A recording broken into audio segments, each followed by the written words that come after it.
por chat o por audio me preguntan, ningún problema. Buenas tardes a todos y todas. El próximo recurso que nos toca ver es el recurso de casación en términos generales. No obstante ello, después analizamos por separado lo que dice relación con la casación forma en primer término y luego con la casación fondo en segundo lugar. Hay un estatuto común porque obviamente tienen un origen o un estatuto regulatorio común y un origen, como les digo, común de este recurso. El recurso de casación es uno de los recursos, en definitiva, más importantes y también más extraordinario, o uno de los más extraordinarios que tenemos en nuestro sistema. Pero antes de hablar propiamente tal de lo que es la casación, que es un recurso de nulidad, hay que hacer un poquitito de historia para comprender la función. Los recursos de casación, o el recurso de casación en términos generales, nace con fines extraprocesales, es decir, nada tenían que ver con el proceso, nada tenían que ver con la solución de conflictos. Nace principalmente por motivos políticos y por una contingencia histórica concreta. Esto surge post-Revolución Francesa.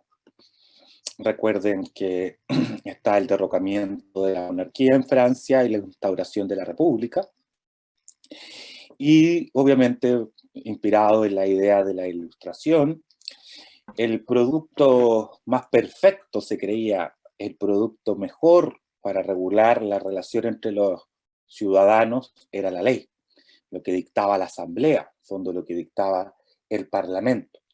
Por lo tanto, había que resguardar la voluntad soberana, representada en la ley, y en esa perspectiva, como existía una desconfianza absoluta hacia los jueces, que eran más monárquicos, eran verdaderas castas los jueces, al existir este resquemor o este recelo hacia los jueces, se establece una legalidad exacerbada. Nosotros en Chile somos herederos de esa legalidad exacerbada. Tomamos este artículo primero del Código Civil con esta definición de ley.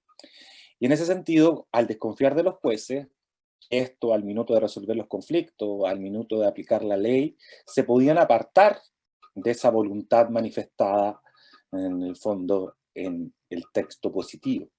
Entonces, para efectos de evitar ese apartamiento, se acuña este como concepto que el juez es solo la boca de la ley. El juez habla solo por la ley. Por lo tanto, para evitar ese apartamiento, alejarse del espíritu manifestado en la ley, se crea la casación para efectos de intentar corregir y buscar la aplicación correcta del derecho. Y asimismo, que es uno de los primeros, como les digo, orígenes o función extraprocesal de la casación, y un segundo elemento, que se considera indispensable crear en la cúspide del sistema judicial un órgano único. Así nacen las Cortes de Casación, que vienen a ser la Corte Suprema en nuestro caso. En Francia se sigue llamando Tribunal o Corte de Casación. Generar un tribunal único, como, entre comillas, como instancia final, para efectos de que unificara la jurisprudencia. Entonces, el recurso de casación nada tiene que ver, por decirlo de alguna manera, como una garantía para el justiciable, no nace de esa manera. No nace como un recurso que en definitiva intente prevenir algún abuso, arbitrariedad a la parte agraviada, sino que más bien cumple funciones nomofilácticas, funciones de proteger y de resguardar la aplicación del derecho material, de que el juez no se aparte, en definitiva, de la voluntad soberana de la Asamblea, del Parlamento, manifestada en el texto positivo de la ley. Y ese es su origen. Obviamente ha tenido una evolución bastante larga, y en ese sentido, en esa evolución es que luego llega a nuestro sistema, con características bastante similares. Ustedes van a ver que la casación en el fondo, y ustedes ya lo saben, es de competencia exclusiva y excluyente de nuestra Corte Suprema, para reafirmar este efecto unificador de la jurisprudencia. Y otras manifestaciones de esta legalidad exacerbada y de en definitiva, desconfianza del legislador hacia los jueces, ustedes también lo conocen en materia procesal civil, ustedes saben que nuestro sistema de prueba es legal o tasada, se desconfiaba de los jueces, por lo tanto le regulo taxativamente los medios de prueba, y no solamente le regulo taxativamente los medios de prueba, sino que le establezco la valoración. Es muy poco el margen, salvo algunas excepciones, en que el legislador permite una valoración, en el fondo, libre o amplia al juez. Generalmente ustedes saben, recordarán que el valor está claramente establecido, el valor de la prueba. Recordarán el instrumento público, que hace plena prueba de haberse otorgado, que hace plena prueba de su fecha, de haberse efectuado las declaraciones, etcétera, etcétera. Está todo establecido en la ley, está todo regulado por esta desconfianza. Y en ese sentido, si eventualmente un juez se desapega, tenemos las casaciones para efectos de volver al espíritu de la ley, a este espíritu de la, como decíamos, de la asamblea manifestada en los textos positivos. Entendiendo así, teniendo en el antecedente dicho origen del recurso de casación, este es un recurso claramente extraordinario. Ya vamos a ver que procede solo contra determinadas resoluciones judiciales y solo por las causales taxativamente establecidas en la ley. Es un recurso, obviamente, que busca, como decíamos, la correcta aplicación e interpretación del derecho. Busca la unificación de la jurisprudencia y mantener incólume la voluntad del legislador expresada en la ley, fundándose obviamente en la seguridad jurídica y en la igualdad de trato. Cuando ese es el origen que tiene el recurso de casación, y como ustedes ya lo señalábamos, hay dos vertientes: el recurso de casación en la forma, que busca que el proceso sea legalmente tramitado, y el recurso de casación en el fondo, que busca que el derecho material, el derecho sustantivo, la ley de fondo, sea correctamente aplicada e interpretada por el juez. Esas son las dos vertientes de este recurso de nulidad. Buscamos en el fondo dejar sin efecto una resolución, o buscamos también dejar sin efecto la resolución y el proceso respecto del cual esa resolución es su fruto, respecto del cual es su producto. Busquemos algunos elementos conceptuales que, como les digo, son comunes a la casación, es decir, a ambos tipos de casación. Como decíamos, se crea un recurso extraordinario. Se crea un recurso extraordinario de competencia de un único órgano que se ubica en la cúspide, como decíamos, como suerte de instancia final, para efectos de, perdón, reafirmar la unificación. Se establece un procedimiento sui generis y, como decíamos, cumple una función totalmente distinta a lo que cumplen los recursos en general, que es una función jurisdiccional propiamente tal. Aquí es una función nomofiláctica, como decíamos. Se busca, como decíamos, mantener incólume la voluntad del legislador, es decir, se busca una correcta aplicación del derecho material.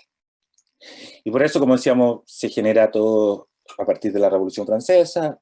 Nosotros somos herederos de esa tradición y lo tenemos, por ejemplo, la casación en el fondo, como decíamos, como competencia exclusiva de la Corte Suprema, reafirmando este carácter unificado. ¿Cuáles son los elementos comunes? Si esto fuera un cuadro comparativo, esto serían las cosas que comunes, luego vamos a ver las cosas que diferencian a la casación forma y a la casación fondo. Ambos son un recurso extraordinario. Como decíamos hace un instante, proceden contra determinadas resoluciones judiciales y por causales taxativas. Son recursos de derecho estricto, es decir, en términos generales se busca la correcta aplicación. No se pueden interpretar en términos extensivos, solo proceden los casos y por las causales, como decíamos expresamente, estas establecidas en la ley. Si bien es un recurso de nulidad, como decíamos, busca dejar sin efecto una resolución, en el caso de la casación en el fondo, o dejar sin efecto una resolución y el proceso, en el caso de la casación en la forma, también nos sirven a nosotros como parte agraviada de manera indirecta para, en el fondo, buscar la enmienda o modificación de una resolución de juicio, perdón. No constituye instancia. Recuerden que la casación solo se analizan solo se controla la correcta aplicación del derecho y el cumplimiento del procedimiento. Y en ambos casos, los jueces que conocen de la casación, que son las cortes, tienen facultades oficiosas para casar. Es decir, en aquellos casos en que observen, por ejemplo, la omisión de un trámite esencial, ellos pueden perfectamente dictar la nulidad de oficio. Ese es el estatuto común. Como ven, es bastante general las ideas que hemos señalado. Luego vamos a entrar a analizar cada uno de los recursos. Y ahora, si es que vemos en definitiva cuáles son las diferencias. En primer lugar, en cuanto a los fines objetivos, como está en la lámina, el recurso de casación en la forma busca salvaguardar las garantías procesales, busca el respeto al debido proceso, busca que en definitiva se cumpla con el procedimiento expresamente establecido en la ley. En cambio, a diferencia de la casación en el fondo, busca la correcta aplicación del derecho, que se aplique la ley que correspondía, que se interprete correctamente, que en el caso de que se aplicó una ley que no correspondía, para eliminar ese efecto, en definitiva, se aplicó una ley derogada, se aplicó la ley a un supuesto de hecho que no estaba contemplado en ella, y así sucesivamente. Casación en la forma, el procedimiento, como decíamos, garantías procesales, y casación en el fondo, la correcta aplicación del derecho sustantivo. También hay diferencia en cuanto al tribunal competente, porque la casación en la forma puede ser conocida por una Corte de Apelaciones o por la Corte Suprema.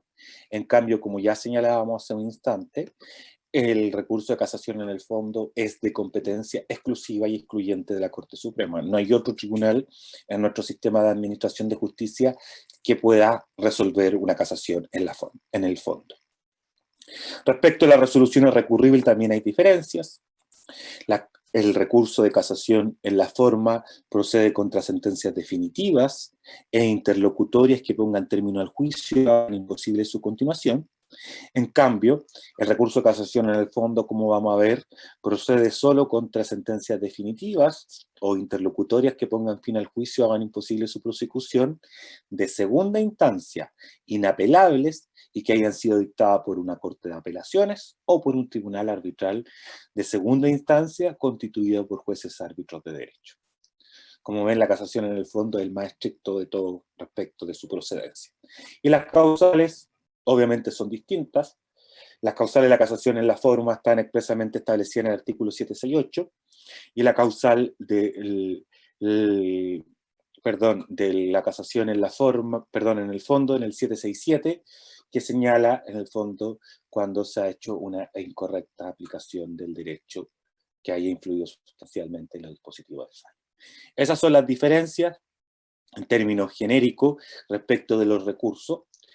Y como les digo, son recursos de nulidad, son recursos extraordinarios, y ahora, dicho lo anterior, procedemos a analizar por separado el estatuto, en el fondo ahora en específico, de la casación en la forma, y luego para entrar a analizar el estatuto de la casación en el fondo. Entonces vámonos al primero, casación en la forma. En cuanto a su concepto, este recurso busca que el superior jerárquico, porque también es un recurso devolutivo, invalide una sentencia por haber sido pronunciada sin los requisitos establecidos en la ley o emanar de un juicio o de un procedimiento viciado. Entonces, ya podemos ver que el vicio puede estar en la propia sentencia. Por ejemplo, la sentencia no cumple con todos los requisitos del artículo 170 del Código de Procedimiento Civil. Otro caso, la sentencia contiene decisiones contradictorias. O esa sentencia, a lo mejor, desde el punto de vista estrictamente formal, cumple con todos los requisitos, pero es fruto de un procedimiento viciado. Por ejemplo, se omitió notificar válidamente el auto de prueba, se omitió, por ejemplo, la citación a audiencia de conciliación, se omitió la citación a la sentencia, es decir, la omisión de cualquier trámite establecido por la ley como esencial u obligatorio. ¿Para qué decirlo si es que no se notificó la demanda? Obviamente procede la casación en la forma, obviamente, y en ese caso se busca la nulidad de todo lo obrado además. En cuanto a sus características, ya lo decíamos, es extraordinario, por lo señalado, procede solo contra determinadas resoluciones judiciales y solo por las causales establecidas en la ley. Es un recurso devolutivo, se interpone ante el tribunal que dictó la sentencia, pero para ante su superior jerárquico. Es de derecho estricto, tiene por objeto la invalidación de una sentencia y consecuencialmente uno podría obtener la enmienda. Se puede interponer conjuntamente con el recurso de apelación. Si uno lo interpusiera conjuntamente, por ejemplo, contra el recurso de apelación de una sentencia definitiva de primera instancia, la lógica indica, en definitiva, que uno interpone en lo principal recurso de casación, en la forma, y en el otro sí recurso de apelación. ¿Por qué? Porque si se invalida la sentencia no hay nada que enmendar. En cambio, si se rechaza la casación, el tribunal, la Corte no estaría diciendo que esa sentencia es correcta o que ese procedimiento es correcto, y ahora sí procede la enmienda, si es que va a entrar a analizar. Eso, primero la nulidad y luego la enmienda, eso indica la lógica. Se debe interponer obviamente por la parte agraviada y debe ser, en definitiva, el agravio adicionalmente generado por la causal que uno está señalando. Y como decíamos, el recurso de casación no constituye instancia, solo se analizan, se controlan por parte del superior jerárquico, como decíamos, aspectos jurídicos. Es decir, en este caso, que se cumpla con los requisitos de la sentencia, que en definitiva esa sentencia sea fruto de un juicio que en definitiva no tenga ningún vicio, no se haya omitido ningún trámite esencial, entre otros elementos. ¿Me dan un segundo, por favor?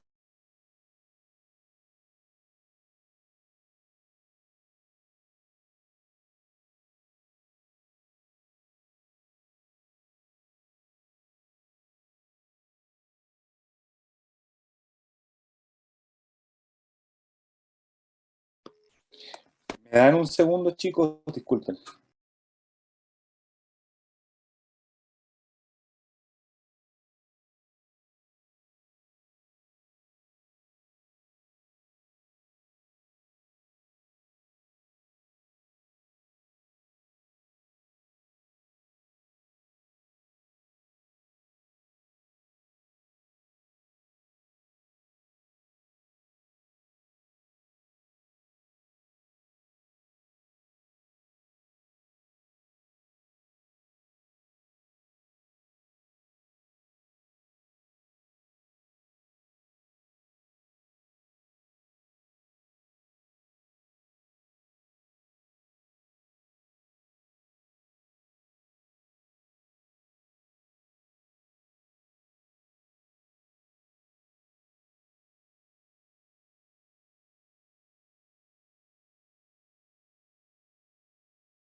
Disculpen Disculpen.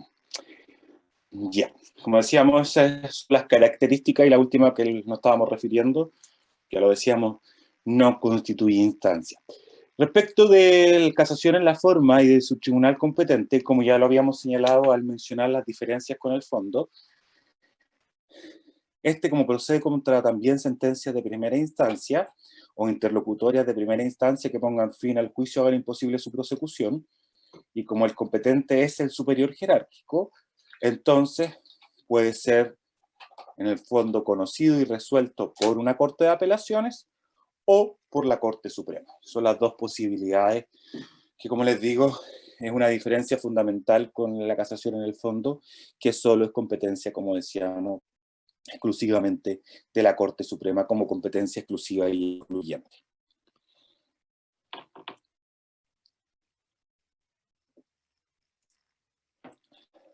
Legitimación. ¿Quién puede, en definitiva, recurrir en contra de una resolución interponiendo un recurso de casación en la forma? Debe ser parte en el proceso, es decir, partes principales o terceros que hayan figurado en ese proceso, no hay ningún problema.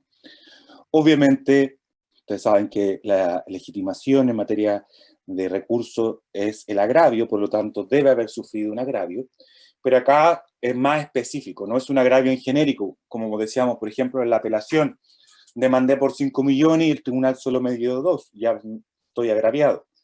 Pero acá en el recurso de casación en la forma, el agravio, el perjuicio que se me produce, el gravamen que se me produce, debe ser como consecuencia de la causal que yo invoco. Es decir, por el hecho de contener decisiones contradictorias a sentencia, no se me está otorgando lo que yo pedí, en definitiva. Entre otras, como vamos a analizar las causales a continuación, entre cualquiera de las otras causales que uno puede fundar su recurso de casación. Sí, debo ser agraviado, claramente, pero el agravio me lo produce la causal que estoy invocando. De otro lado, adicionalmente, se requiere preparar el recurso. Ya vamos a analizarlo más en detalle, pero en términos generales, preparar el recurso de casación en la forma significa haber alegado del vicio en todas las etapas y en todas las oportunidades que la ley me señala. Es decir, el proceso tiene un vicio, yo inmediatamente, por ejemplo, interpuse un recurso de reposición, me lo rechazaron, interpuse un recurso de nulidad, me lo rechazaron, etcétera, etcétera, etcétera. Yo no puedo reclamar del vicio solo al dictarse la sentencia definitiva, si es que yo lo pude haber hecho antes. Si yo no preparé el recurso, me lo van a declarar inmediatamente inadmisible. Pero ojo, no siempre es necesario preparar el recurso de casación. ¿En qué caso no es necesario preparar el recurso de casación? Cuando el vicio se materializa con la sentencia, es decir, el vicio está dentro de la propia sentencia, por ejemplo, definitiva. Esa sentencia no cumple con los requisitos del 170, esa sentencia contiene decisiones contradictorias. Por lo tanto, en ese caso, claramente no me pueden exigir preparar el recurso, porque, como les digo, el vicio se materializa en la sentencia propiamente tal. Y en segundo lugar, yo no necesito preparar el recurso de casación cuando el vicio llegó a conocimiento de la parte solo después de dictada la sentencia. Por ejemplo, pensemos en un juicio. Estamos en la etapa de observación a la prueba, pasa 15 días, 20 días y el tribunal dicta la sentencia definitiva, omitiendo en el fondo haber citado las partes a oír sentencia. Por lo tanto, el vicio se materializa solo después que se dicta la sentencia y ahí yo recién veo la omisión de dicho trámite. Por lo tanto, como les decía, la regla general es que yo debo preparar el recurso, es decir, utilizar todas las oportunidades, todos los medios que la ley me franquea para dar cuenta de dicho vicio. Si el vicio llega a conocimiento de la parte después de dictado la sentencia, o el vicio se contiene en la propia sentencia, no es requisito preparar este recurso. ¿Cuáles son las resoluciones recurribles? Ya lo habíamos dicho. Sentencias definitivas, y sentencia interlocutoria que pongan término al juicio o hagan imposible su prosecución. ¿Como cuál? Es la que declara el abandono del procedimiento, por ejemplo. La que acoge el desistimiento de la demanda. Esas son interlocutorias de aquellas que ponen término al juicio o hacen imposible su prosecución. Excepcionalmente, también procede contra algunas interlocutorias que no obstante no ponen término al juicio, cuando son dictadas en segunda instancia sin previo emplazamiento de la parte agraviada o sin señalar el día para la vista de la causa. Son las dos únicas excepciones en la materia.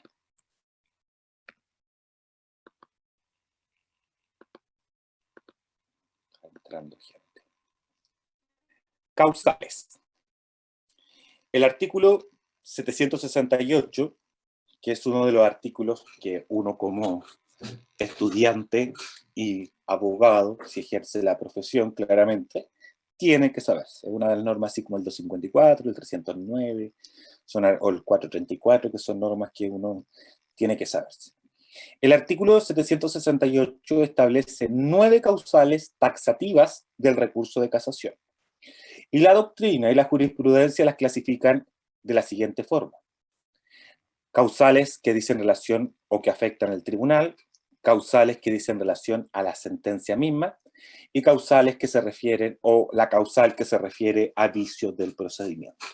Por lo tanto, hay vicios que dicen relación o giran en torno al tribunal, hay vicios que giran en torno al texto, a la sentencia propiamente tal, y la última, vicios en el fondo del procedimiento. No respetar las reglas del procedimiento, los trámites, formalidades, etcétera, que establece la ley.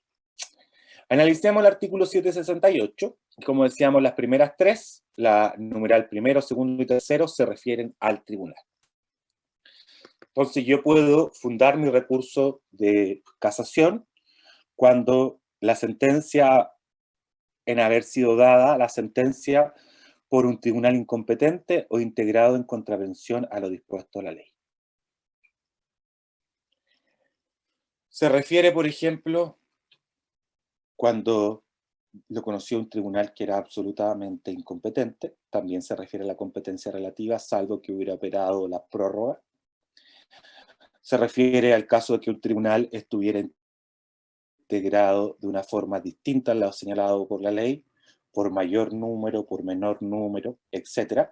Por ejemplo, recuerden que en los tribunales colegiados, las cortes, opera la figura de los abogados integrantes, pero estos siempre tienen que ser minoría, es decir, en una corte de apelaciones, que una sala está integrada por 3 miembros, solo puede haber un abogado integrante y los otros 2 tienen que ser miembros titulares. Entonces, si por error se integró una sala con un miembro titular y 2 abogados integrantes, me autoriza a solicitar la casación.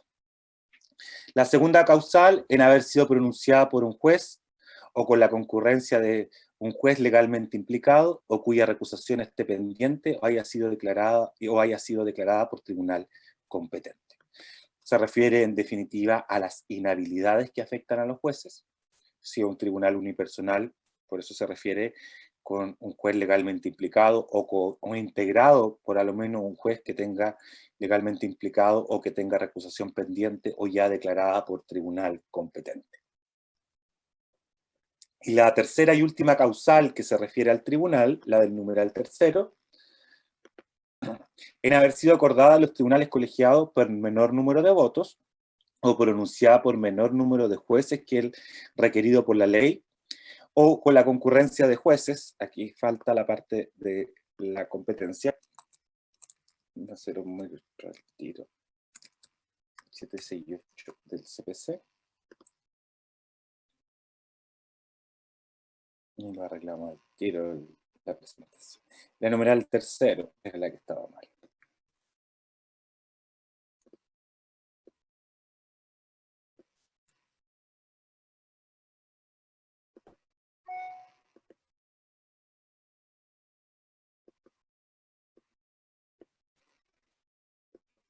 Entonces, el numeral tercero, como decía, en haber sido acordada en los tribunales colegiados por menor número de votos o pronunciada por menor número de jueces que el requerido de la ley, o con la concurrencia de jueces que no asistieron a la vista de la causa y viceversa. Esta sería aplicable a las cortes apelaciones únicamente, son tribunales colegiados. Recuerden que cuando se toman los acuerdos, obviamente se toman por mayoría, bueno, puede haber unanimidad, pero se toman por mayoría. Si hay disidencia, se van estableciendo los puntos de acuerdo y se van votando, y en aquellos que no hay acuerdo, se debe elegir el más favorable a la parte. Entonces, si no se respetan dichas normas, obviamente uno también puede recurrir de casación en la forma. Entonces, se refiere al tribunal incompetente, se refieren a la inhabilidad de los jueces y se refiere a la integración y la forma de los acuerdos de los tribunales colegiados. Ese es como el resumen de las 3 primeras causales que, como decíamos, son referentes al tribunal. Ahora la causal 4, 5, 6, 7 y 8, las siguientes 5 causales, se refieren a la sentencia, al texto mismo de la sentencia y a los distintos vicios en que se puede incurrir. El numeral 4 autoriza en haber sido dictada ultra petita, esto es, otorgando más de lo pedido por las partes o extendiéndola a puntos no sometida a la decisión del tribunal, sin perjuicio de las facultades que éste tenga para fallar de oficio en los casos determinados por ley. Tradicionalmente, la doctrina señala, obviamente, antes de señalar lo que quería decir, está esto claramente en resguardo de la congruencia procesal, que el objeto del juicio que se fija al inicio no se puede variar sustancialmente durante todo el proceso. Y tradicionalmente la doctrina entiende que de esta causal, sin perjuicio de las facultades de oficio que tiene el juez, como por ejemplo pronunciarse sobre las costas. Si el juez se pronuncia sobre las costas, no es ultra petita, porque está obligado por ley, conforme a los artículos 140 y siguientes del Código de Procedimiento Civil. La doctrina dice que aquí en el fondo tenemos 3 causales. Ultra petita, cuando el tribunal da más de lo pedido. Extra petita, cuando el tribunal, en su fallo, señala u otorga cosas no discutidas por las partes. Extra, es decir, fuera de órbita. Y, finalmente, infrapetita, cuando el tribunal dejó algo sin fallar. Una pretensión sin pronunciamiento o una excepción sin pronunciamiento por parte del tribunal. Ultrapetita, más allá de lo pedido. Extrapetita, en el fondo, como decíamos, en su fallo, se extiende a puntos no discutidos por las partes, y infrapetita dejó algo de fallar, dejó, como decíamos, una pretensión o una excepción pendiente. Cuarta causal, y la primera que se refiere al tribunal. A la sentencia. Quinta causal y segunda que se refiere al texto de la sentencia, en haber sido pronunciada con omisión de cualquiera de los requisitos enumerados en el artículo 170 del Código de Procedimiento Civil. Recordemos que el artículo 170 del Código de Procedimiento Civil establece los requisitos de toda sentencia definitiva. En primer lugar, la individualización de las partes. En segundo lugar, un resumen de todas las acciones y pretensiones hechas valer por el actor. En tercer lugar, un resumen de todas las defensas y excepciones hechas valer por el demandado. En cuarto lugar, los fundamentos de hecho y de derecho, las consideraciones de hecho y de derecho en que se apoya. En quinto lugar, la enunciación de las leyes que la fundamentan, o en su defecto, los principios de equidad. Y en sexto lugar, en definitiva, la parte dispositiva, y en definitiva, la parte resolutiva de la sentencia. Entonces, cualquier omisión del numeral 170 acarrea la posibilidad de fundar mi recurso de casación conforme al numeral 5 del artículo 768 del Código de Procedimiento Civil. Sexta causal. En haber sido dictada la sentencia contra otra pasada en autoridad de cosa juzgada, siempre y cuando se haya alegado oportunamente en el juicio. En este caso, claramente se requiere preparar el recurso. Recuerden que la cosa juzgada es una excepción mixta, es una excepción perentoria y además es una excepción anómala. Medios que me estableció la ley y me fue mal. Ahora, cuando se dicta la sentencia definitiva, yo podría, como les digo, fundar mi recurso de casación en este numeral sexto por haber sido dictado una autoridad de cosa juzgada. En contener decisiones contradictorias, en el considerando décimo funda a favor de la demanda y señala que la va a acoger, una vuelta de carnero y empieza a fundar en sentido contrario, no se entiende, y además la parte decisoria es absolutamente contradictoria. Entonces, perfectamente yo puedo fundar mi recurso de casación por tener decisiones contradictorias. Y la última causal referente a la sentencia en haber sido dada en apelación legalmente declarada desistida. O sea, se interpuso un recurso de apelación, el apelante se desistió, no obstante el tribunal igual la pronuncia. Este es el segundo grupo de causales, como decíamos, diferentes o circunscritas, como decíamos, al tribunal. El último grupo de causales dice relación con, decíamos, con las garantías procesales o el respeto del procedimiento. Y el numeral noveno y último del artículo 768, en haberse faltado algún trámite o diligencia declaradas esenciales por la ley o cualquier otro requisito cuyo defecto las leyes prevengan expresamente que hay nulidad. Esta se refiere, como decíamos, al respeto del procedimiento. Y en este sentido, para saber cuáles son esos trámites esenciales que establece la ley, hay que tener en consideración el artículo 795 y el artículo 800 del Código de Procedimiento Civil. Sin perjuicio de que, como señala la causal, la segunda parte, que también puede fundarse cuando existe cualquier otro defecto o vicio que las leyes prevengan la declaración de nulidad. Entonces, como yo les decía, el artículo 795 nos va a establecer cuáles son los trámites esenciales en primera instancia, que el artículo 800 nos va a señalar claramente cuáles son los trámites esenciales en segunda instancia. Entonces, en primera única instancia son esenciales el emplazamiento a las partes en la forma prescrita por la ley, es decir, notificar legalmente la demanda, el llamado a conciliación en los casos que corresponda conforme a la ley. Recuerden que conforme al artículo 262 del Código de Procedimiento Civil, el llamado a conciliación es obligatorio cuando se trata de un juicio civil. En segundo lugar, cuando no es aplicable el artículo 313, que no haya allanamiento u otra forma análoga, y que el objeto del juicio sea disponible, es decir, que sea legalmente admisible la transacción. Si se cumplen esos tres requisitos, la conciliación luego de la dúplica es una etapa esencial. Es un trámite obligatorio, por lo tanto su omisión es susceptible de fundar un recurso de casación en la forma. El recibimiento de la causa prueba cuando proceda con arreglo a la ley. Recordemos el artículo 318 del Código de Procedimiento Civil, que nos señala expresamente que una vez concluidos los trámites de la fase de discusión, el tribunal examinará por sí mismo la causa y si existen hechos sustanciales pertinentes y controvertidos, la recibirá a prueba.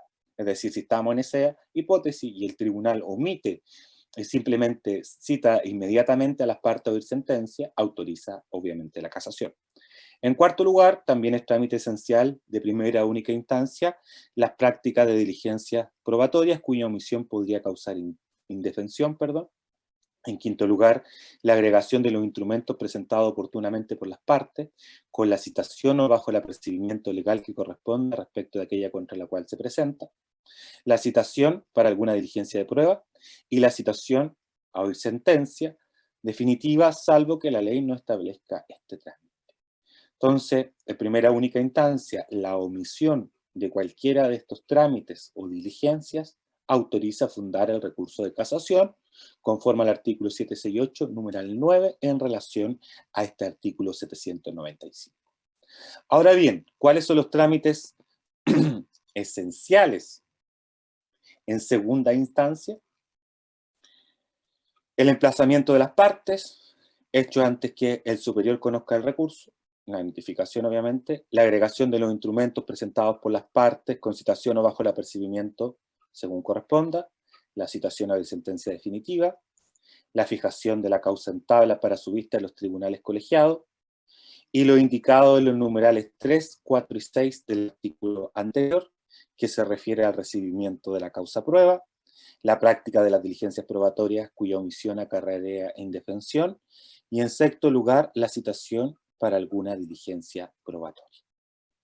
Entonces, el numeral noveno del artículo 768 uno lo tiene que interpretar en relación al 795 si es que estoy en primera instancia, o en relación al 800 si es que estoy en segunda instancia.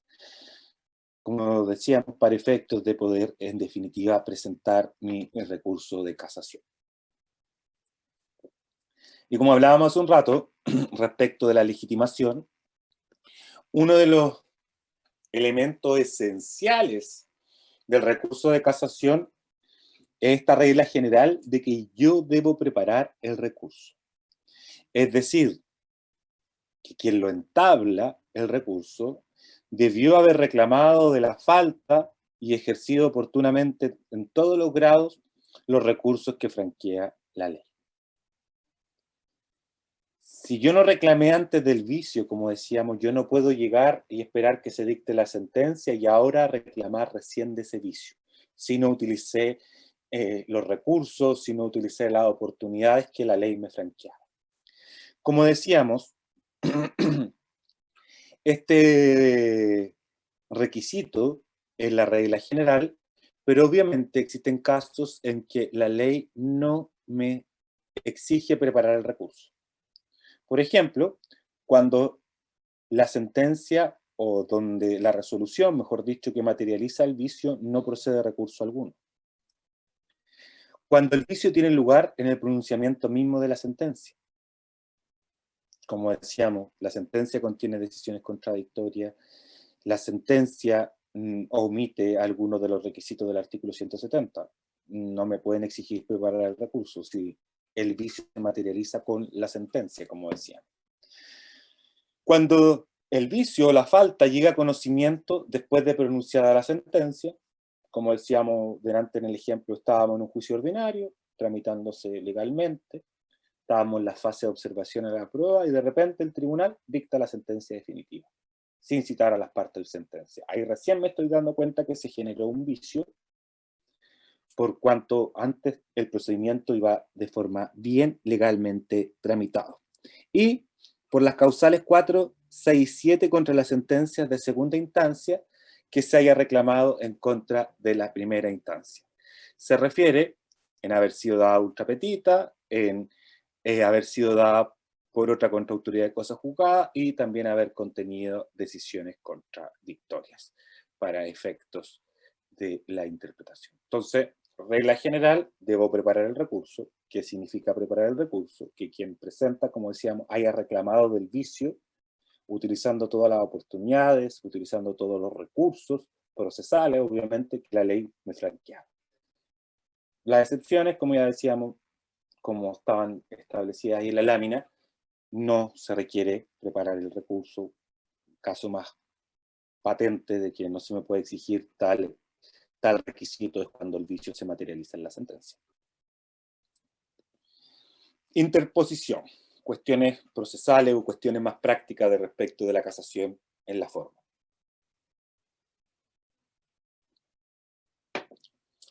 En primer lugar, como decíamos, este es un recurso devolutivo y siguiendo las reglas generales se interpone ante el mismo tribunal que dictó la sentencia.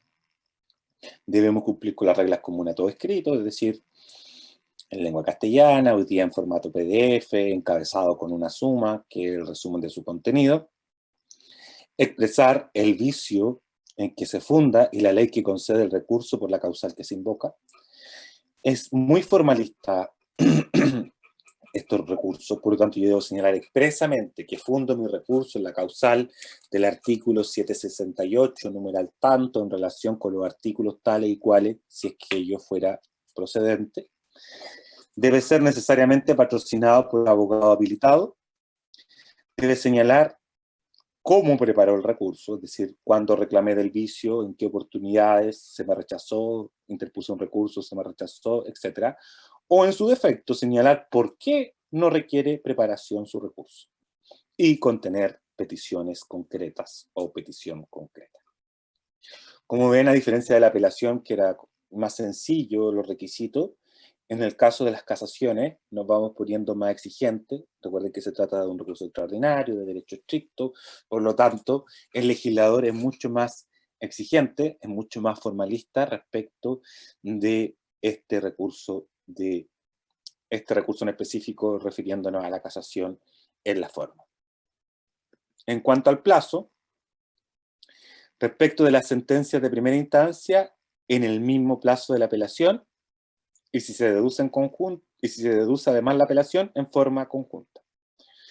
Por lo tanto, si el plazo para interponer el recurso de casación en la forma contra la sentencia definitiva es el mismo de la apelación, entonces contra las sentencias definitivas es de 10 días, y contra las sentencias interlocutorias que pongan fin al juicio, hagan imposible su continuación, es solo 5 días. Para entenderlo en términos, en el fondo, prácticos. Y respecto de las de segunda instancia, o sentencias que no sean obviamente de primera, como está ahí, 15 días. Recuerden que en ambos casos los plazos son de días hábiles, son plazos fatales, son plazos improrrogables, para que no quepa duda respecto a eso. Entonces, contra sentencia definitiva en el mismo plazo de la apelación, entonces, contra sentencia de primera instancia, el mismo de la apelación, por lo tanto, si es sentencia definitiva, 10, si es sentencia interlocutoria, 5. Y contra las de segunda instancia, 15 días. Efectos. La pregunta acá es si por la interposición del recurso de casación se suspende, en definitiva, el cumplimiento del fallo. Y la regla general, como ustedes recordarán, es que respecto de los recursos extraordinarios no se suspende el fallo. Es decir, no se suspende, más concretamente, o mejor dicho, su ejecución. En este caso, como se permite la ejecución, hablábamos de una sentencia que va a causar ejecutoria, que no obstante existir concretamente ahora un recurso de casación en la forma pendiente contra la sentencia, se puede cumplir de igual manera. Esa es la regla general que se predica, como decíamos nosotros, respecto de los recursos extraordinarios. Obviamente, como todo en derecho, hay excepciones, es decir, las excepciones son aquellos casos donde, mientras no se resuelva la casación en la forma, no se puede cumplir la sentencia. Cuando el cumplimiento, las excepciones, perdón, cuando su cumplimiento haga imposible llevar a efecto la que se dicte si se acoge el recurso. Pensemos que se trata de una obra de demolición y la sentencia acogió que se demoliera la obra. Por lo tanto, si yo interpongo un recurso de casación y me va bien y se paraliza la demolición, no tiene sentido que se siga demoliendo, porque si el fallo me es favorable, después no se va a poder cumplir. Por poner un ejemplo súper práctico para que se entienda. Cuando la parte vencida solicite que no se lleve a efecto la sentencia, mientras la parte vencedora no rinda fianza de resulta a satisfacción del tribunal que haya dictado la sentencia recurrida. De la famosa fianza de resulta. Yo soy en el fondo el vencido en el juicio, yo soy en definitiva quien va a interponer el recurso, y solicito que no se cumpla esa sentencia mientras la parte contraria no rinda una fianza, que es un monto prudente que fijará el tribunal. Casos en que no procede fianza, es decir, contra excepción, cuando el recurso se interponga por el demandado contra la sentencia definitiva pronunciada en el juicio ejecutivo, en los juicios posesorios, en los desahucios y en los de alimento. En esos casos no se admite la fianza, por lo tanto siempre se va a cumplir la sentencia, es decir, siempre va a causar ejecutoria, no obstante existir un recurso pendiente en su contra. Entonces, en síntesis, la regla general es que el recurso de casación, al ser extraordinario, no suspende el cumplimiento del fallo. Se puede pedir que se suspenda cuando el cumplimiento haga imposible llevar a efecto la que se dicte si se acoge el recurso, o cuando se solicite fianza de resulta, y así lo acoja y disponga el tribunal. Tramitación.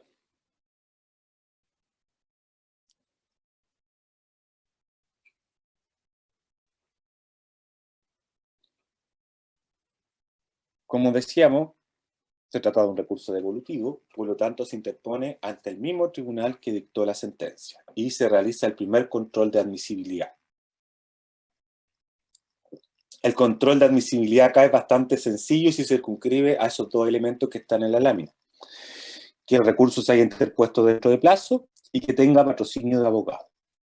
Ya decíamos los plazos, si es una sentencia de primera instancia, 10 días si es contra una definitiva y 5 días si es contra una interlocutoria de aquellas que ponen fin al juicio y hacen imposible su prosecución. En los demás casos, siempre 15 días. Obviamente aquí, en los controles de admisibilidad siempre hay dos resultados. Se declara admisible y se eleva ante el superior jerárquico. O se me declara inadmisible. Contra la resolución que declare inadmisible, solo procede el recurso de reposición fundado en error de hecho dentro de terceros días. Y contra la resolución que se pronuncie la reposición es inapelable. Pero como ven, controla solamente estos dos elementos. Cuando uno dice que es un recurso de reposición fundado en error de hecho, se refiere, por ejemplo, a que el tribunal contó mal el plazo. Que el tribunal erró y efectivamente estaba patrocinado por abogado. Primer control de admisibilidad. Tramitación ante el superior jerárquico o tribunal ad quem. Otra vez, la importancia del ministro jefe del tribunal superior que certifica el ingreso. Con esta fecha ingresó el presente recurso a esta corte. Y se hace el segundo control de admisibilidad, que es más intenso que respecto al anterior al cual señalábamos. Si la sentencia es recurrible de casación, si está interpuesto dentro de plazo, si tiene patrocinio de abogado, si se expresa el vicio por el cual se reclama y la ley que concede el recurso. Y al igual como decíamos delante, o sea, recién, cuando uno hace un control de admisibilidad, dos posibilidades solamente. Admisible, para continuar la tramitación, pero si se declara inadmisible el recurso en definitiva de casación, el mismo recurso que antes. Solo reposición, dentro de tercero día, fundado en error de hecho. Contra la resolución que pronuncia la reposición es inapelable. O sea, no hay otro recurso que interponer. Entonces, como ven, el control de admisibilidad acá es más intenso, abarca más aspectos, no solamente el plazo y el patrocinio, sino que adicionalmente la naturaleza de la resolución, es decir, si esta es recurrible o no, si es susceptible de casación, es decir, si es definitiva o si es una interlocutoria de aquellas que pone término al juicio y hace imposible su continuación. Y adicionalmente, en términos formales, si expresa el vicio y la ley que concede expresamente el recurso de casación. Respecto de la tramitación en segunda instancia propiamente tal del recurso, tenemos que analizar algunos aspectos como la posibilidad de plantear observaciones por las partes, la necesidad de prueba de la causal y la vista y fallo del recurso propiamente tal. La ley expresamente señala que las partes, hasta antes de verse el recurso, pueden por escrito, solo por un abogado, las observaciones que estimen pertinentes. Pueden plantear las observaciones que ellos estimen convenientes para el fallo del recurso. Si la causal necesita prueba, el tribunal abrirá un término prudencial que no exceda los 30 días. ¿Qué causal, por ejemplo, podría necesitar prueba? La cosa juzgada. Entonces voy a tener que acompañar la sentencia anterior pasada por autoridad en definitiva de cosa juzgada. O voy a tener que acompañar un certificado de la integración de la sala, por ejemplo, que vio mi causa y que estaba con un ministro legalmente implicado. O el certificado de que firma la sentencia un ministro que no estuvo en la vista de la causa, para fundar alguna de las causales que ya hemos visto. Y respecto de la vista, se siguen las mismas reglas que el recurso de apelación, que ustedes ya conocen, y respecto de la única diferencia son los alegatos, que puede ser hasta 1 hora respecto de la casación en la forma y 2 horas en la casación en los fondos. Recuerden que la Profesor, apelación media, ¿sí? ¿qué es lo que era la implicancia?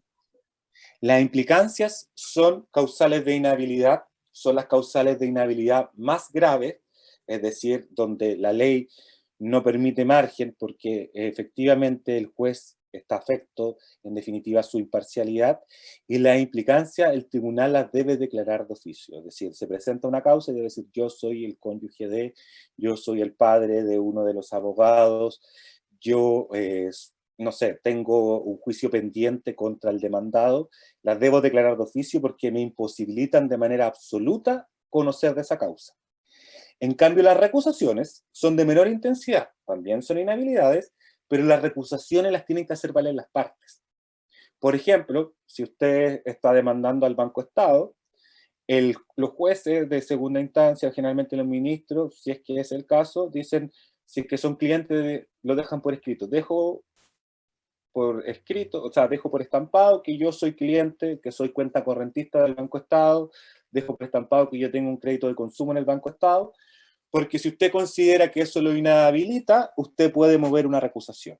Si usted considera que no lo inhabilita, no promueve la recusación. En cambio, la implicancia es, como le digo, yo soy hijo, perdón, yo soy padre de uno de los abogados, es mi cónyuge la demandante, estos son mis primos, etcétera, no puedo ver la causa. En cambio, las recusaciones, como les digo, son de menor intensidad y la parte la hace valer.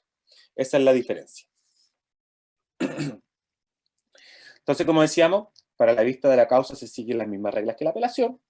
La única diferencia está en la extensión de los alegatos, que en la casación en la forma puede ser 1 hora y en la casación en el fondo 2 horas. Porque, como decíamos, la casación, en la apelación y en términos generales en cualquier otro asunto de conocimiento de las Cortes, el plazo máximo para alegar es de media hora por cada una de las partes que en definitiva figuren en ese proceso.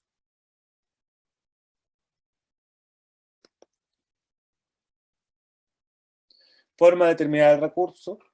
La forma natural y obvia que pone fin al recurso es la dictación de la sentencia, sea que lo acoge o lo rechaza. Desistimiento. Puedo en definitiva no insistir y presentar un escrito retirando mi recurso en definitiva de casación y por cualquier otra forma que termine el proceso. Por ejemplo, se llegó a un avenimiento, se llegó a una transacción, cualquier otra forma que le ponga fin al proceso también me habilita a mí para en definitiva. No que me habilita a mí, también pone fin al recurso de casación. Fallo del recurso. La sentencia, que en definitiva acoge el recurso, esto opera igual que la nulidad procesal, porque es un recurso de nulidad, es lo mismo. Debe señalar con precisión el estado en que queda la causa y lo remite al tribunal acuo para efectos de que continúe con su tramitación.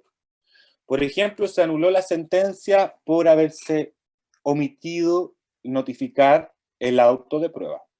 El juicio se anula y queda en estado de notificar el auto de prueba y ahí todo lo que viene para adelante se va a tener que repetir la etapa de prueba, las observaciones, la citación de sentencia, los trámites posteriores a la prueba y la dictación de la sentencia. Recuerden que la nulidad, por regla general, no acarrea la nulidad de todo lo grado, salvo la falta de emplazamiento. En los demás casos, como le digo, el tribunal señala con precisión el estado en el cual queda la causa.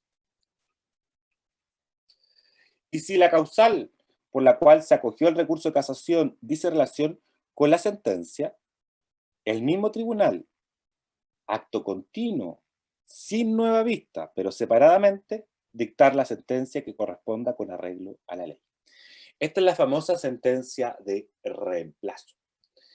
Por motivos de economía procesal, si se omitió alguno de los requisitos de la sentencia, como señalábamos, que es una de las causales que lo autorizan, o contenía decisiones contradictorias del fallo, se autoriza al Tribunal de Casación para, una vez que la primera parte de la sentencia se acoge el recurso y luego se dicta la sentencia de reemplazo, va a salir otra vez Santiago, 6 de mayo de 2020, visto y teniendo presente la resolución anterior, se dicta este nuevo fallo. La que va a complementar, la que va a sacar las decisiones contradictorias, sucesivamente. Esa es la famosa sentencia de reemplazo. Y finalmente, respecto de la casación en la forma, como decíamos, tanto casación en la forma como la casación en el fondo tienen la posibilidad, o más bien el legislador le otorga facultades oficiosas a las Cortes para casar, en el fondo, de oficio. Por eso se permite expresamente, cuando un tribunal está conociendo por vía de apelación, consulta o casación algún asunto, invalidar de oficio la sentencia cuando de los antecedentes del recurso manifiesten que ella adolecen de los vicios que dan lugar a la casación en la forma, debiendo oír sobre este punto a los abogados que concurran a alegar a la vista de la causa e indicar los motivos posibles sobre los cuales deberán alegar. Por ejemplo, uno está en una apelación, y esto ocurre en la práctica muchas veces, y antes de que ustedes ustedes van preparaditos con su alegato aprendido y bien preparados para, como les digo, defender su causa ante la Corte. Y antes de empezar a alegar, el presidente de la sala le dice, antes que entren al fondo de su asunto, lo invito a alegar sobre este eventual vicio. Y uno ahí tiene que, en el fondo, prepararse sobre sí mismo y señalar, bueno, va a depender de si le conviene o no, defender o, en el fondo, insistir en que si efectivamente es un vicio, que roga perjuicio y que debería esta Corte anular de oficio. En caso contrario, que no observan vicio, que no hay perjuicio y que en definitiva se debe mantener incólume o tal cual la decisión. Eso va a depender de la sentencia, pero hoy ocurre. Por eso les digo, el único requisito en el fondo que tiene un tribunal para casar de oficio es hacer la prevención previamente a las partes, y esto se hace en la vista de la causa, y siempre el presidente les va a decir, lo invito a alegar sobre este eventual vicio, lo invito a alegar sobre este eventual punto, ¿qué opinan ustedes?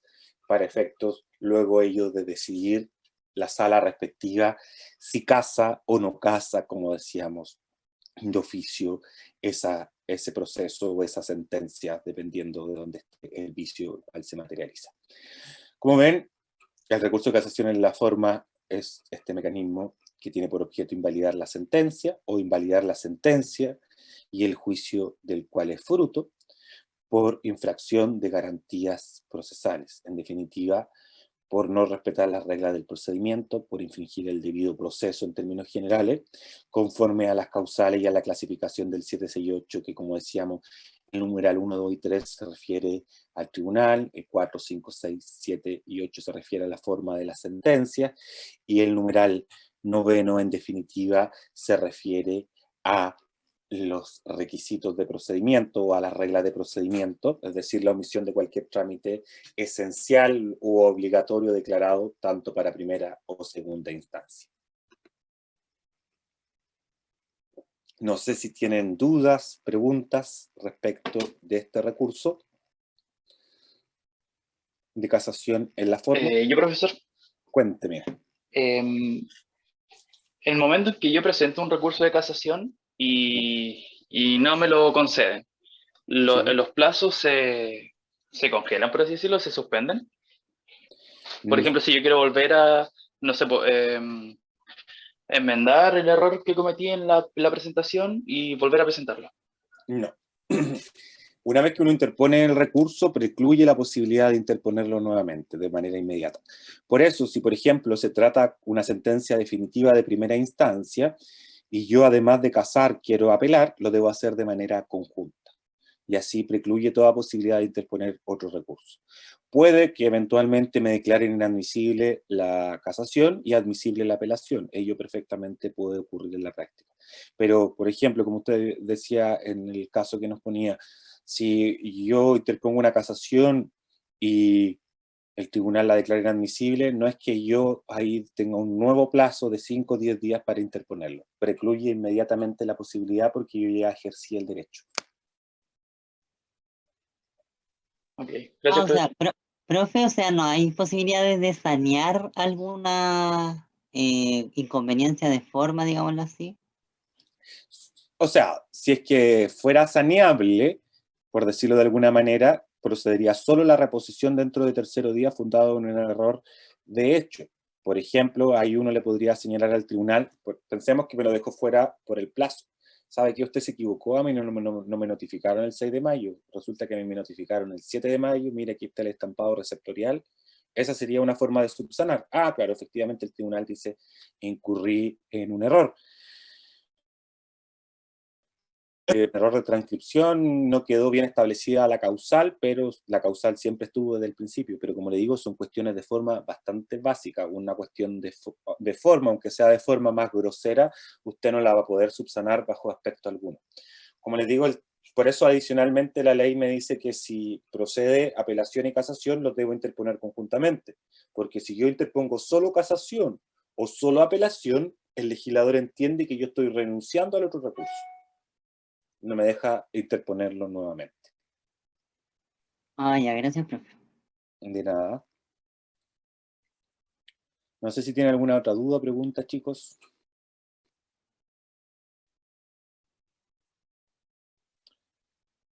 No, bueno, este PPT se los tengo que subir, este no está arriba, los restantes están arriba y voy a ir actualizando también las clases grabadas. Esto está grabándose, así que voy a aprovechar de finalizar la grabación. Bueno, chicos, cuídense, que estén muy bien, saludos a todos y a todas. Una